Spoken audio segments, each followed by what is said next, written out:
Xbox has revealed their plans for the next few years, how they're going to tackle the console sales race. And man, it is some really, really interesting stuff. This is all, mind you, before they've even had their conference. Let's talk about everything that's happening.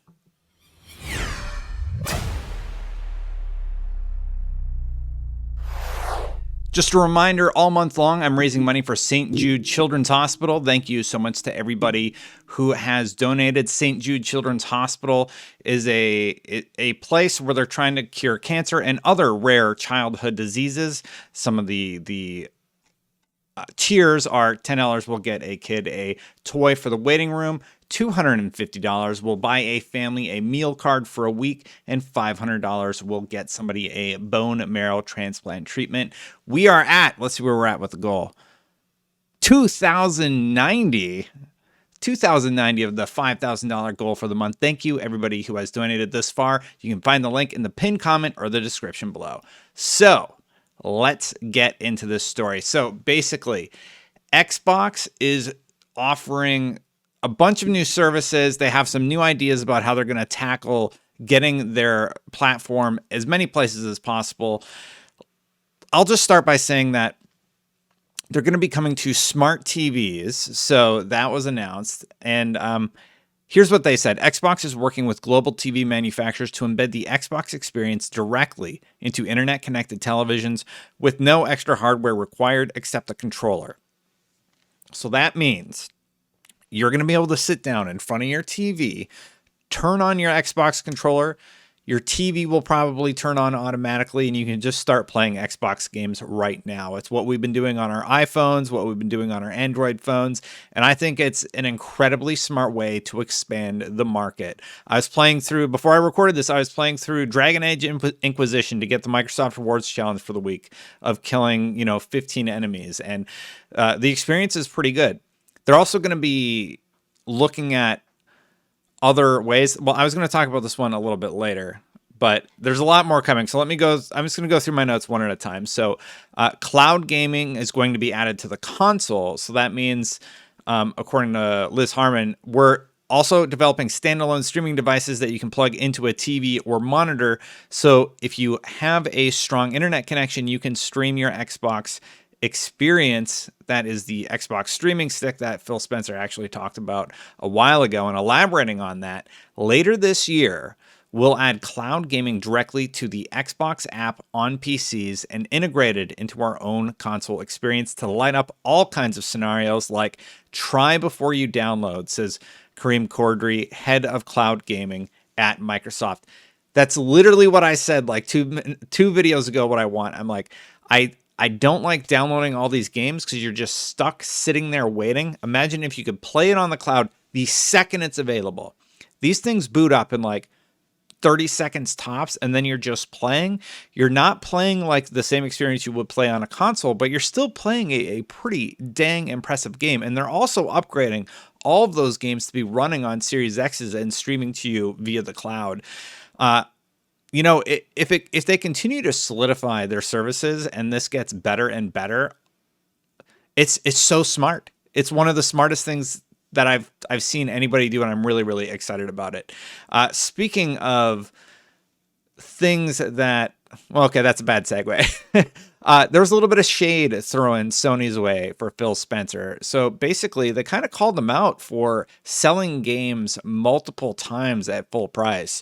So here's what Phil Spencer said. He said, "So right now, we're the only platform shipping games on console, PC, and cloud simultaneously," says Spencer.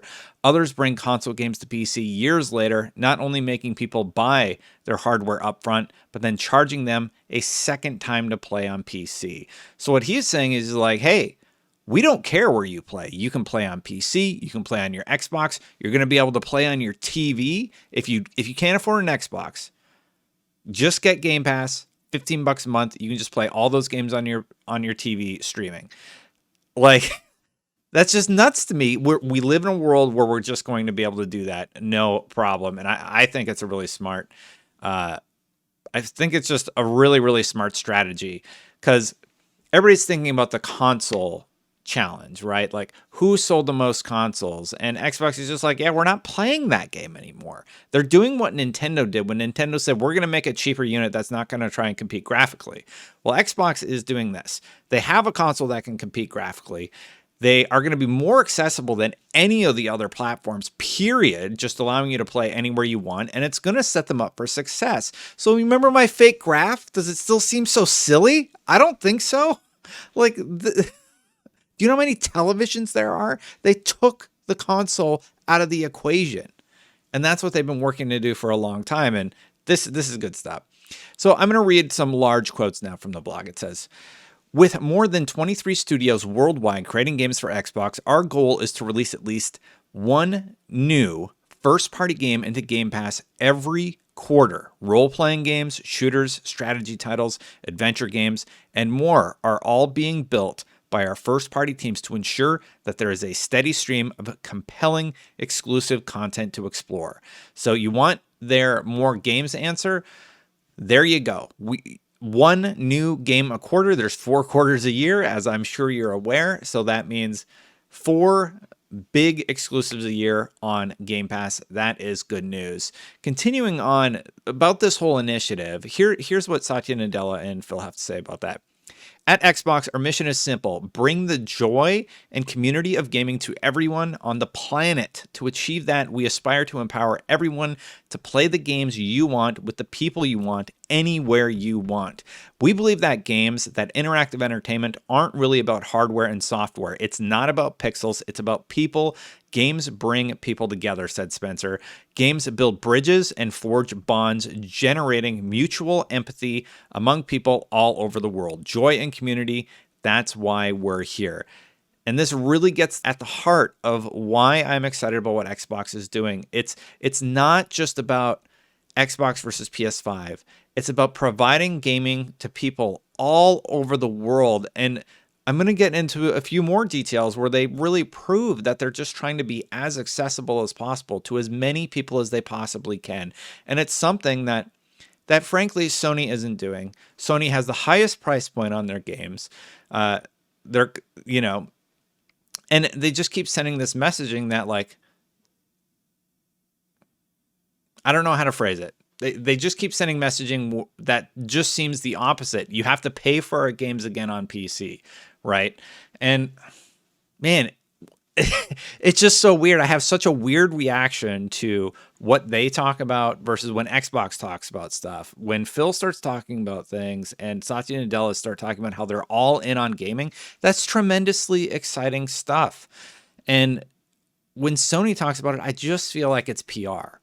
It's harder for me to believe because they haven't been consistent with their messaging. Now, if Layden was still there, I think they would have had more success with that messaging. But right now, it feels like they're trying to make Herman Hulst their new head, and they have this contentious messaging between what Herman said and what Jim Ryan has said. Like, I watched a few interviews with Jim Ryan. He comes off better in person, but when you start reading what they're saying on text, he does not come off well. Herman Hulst comes off better. So maybe in a few years, Sony will have that feel-good feeling. But right now, you start reading about the stuff they're doing behind closed doors, where they're charging people if they try and offer crossplay. And it's just like, it's just too much. We have to charge the most. We have to charge people for crossplay. We got to do all these things. And I'm like, you're already winning. It's like not necessary, by their own admission, they feel like they're winning the console race or whatever you want to call it. But and Xbox is like, yeah, we're not playing that game anymore. So congratulations, you're winning against yourself. We're gonna go do this other thing because we have trillions of dollars at Microsoft. Anyway, here's a few other things that were said. So. 3 areas they feel they lead. First, our leadership in cloud computing. Second, the resources we have to build our subscription service, Xbox Game Pass. And third, our overall focus on empowering creators. That we've talked about Game Pass on this channel before and how much Game Pass does empower creators, how Xbox empowers creators to create games for them. So here's a bullet point list of a bunch of other stuff I want to talk about related to Game Pass and related to their goals for the next year. So Xbox Game Pass members play 30% more genres and play 40% more games, and more than 90% of members said they played a game that they would not have tried without Game Pass. I tried Descenders today because it was on Game Pass. It was on Game Pass and it was part of Microsoft Rewards, right? So Microsoft Rewards gives you like, I don't know, $1 for getting 10,000 rep in Descenders. So I was like, all right, I'll check out Descenders. Why not? Right? So I tried it out and I kept playing past the goal. And that's what keeps happening with Game Pass. Every month we hear about these new games and people are trying them out more than ever. And I'm not alone. 90% of members said they played a game that they would not have tried without Game Pass. That's awesome to hear. It means we're all being exposed to great games more often. Partners see engagement go up by more than 8 times when they enter Game Pass. Another game I was checking out, by the way, Elder Scrolls Online. I was messing around with that. I was just seeing if I enjoyed it as an MMO. I need to spend more time on it, but I don't know. Destiny's still my jam. But anyway, 8 times more engaged. Members spend 50% more than non-members. Outriders is in Game Pass and was also the #1 selling digital game on Xbox during its launch week and a top 10. MLB The Show 21 was also the #1 selling paid game on Xbox for the month of April. In addition, it was the biggest sports game of the past year on Xbox and the second biggest sports game of all time on Xbox. That's nuts. They're planning on offering new subscription offerings for Xbox Game Pass, so different plans so that more people can access the service. New ways to buy, like all access via telecommunication providers, so phone providers, internet providers. They want to get Xboxes in more homes. They're working on a new console. They're building its own streaming devices for cloud gaming to reach gamers on any TV monitor without the need for a console at all. Cloud gaming through Xbox Game Pass Ultimate is also going to launch in Australia, Brazil, Mexico, and Japan later this year, bringing up that accessibility thing that I was just discussing. In the next few weeks, cloud gaming on the browser will open to all Xbox Game Pass Ultimate members with Edge, Chrome, and Safari support. Players will be a click away from gaming on almost any device, and I've tried it. I like it. I can't wait for you to try it. Try it like an RPG. RPGs are just like a great example of how to do that service really well. They also said we're in the final stages of updating our Microsoft data centers around the world with our latest generation of hardware, the Xbox Series X. This means gamers will see faster load times, improved frame rates, and experience Xbox Series X and S optimized games when they're playing on the go.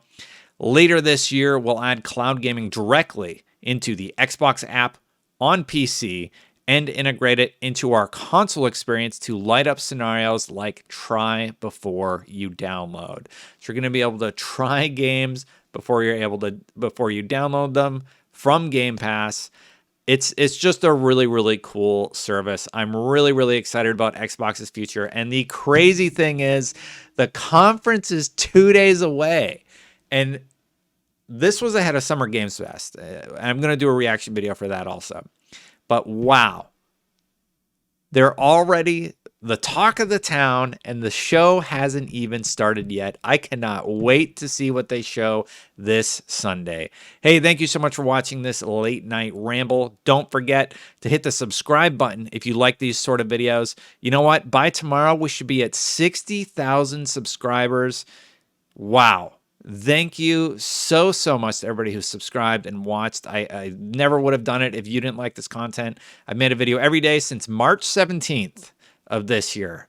A video has hit this channel every single day. Sometimes I'm a little bit late if the baby keeps me up, but just thank you for watching. Thank you for coming back. If you want to become a member, memberships are turned on in the back end. It's a thing YouTube offers, so I turned it on. Thank you to those people who have become members already. I'm incredibly humbled by your support. Thank you from the bottom of my heart. I never thought this channel would do this well. It's inspiring, to say the least. So thank you. I'm going to see you for the next one. Let me know what you think about this story in the comments below. See you soon. Bye, everybody.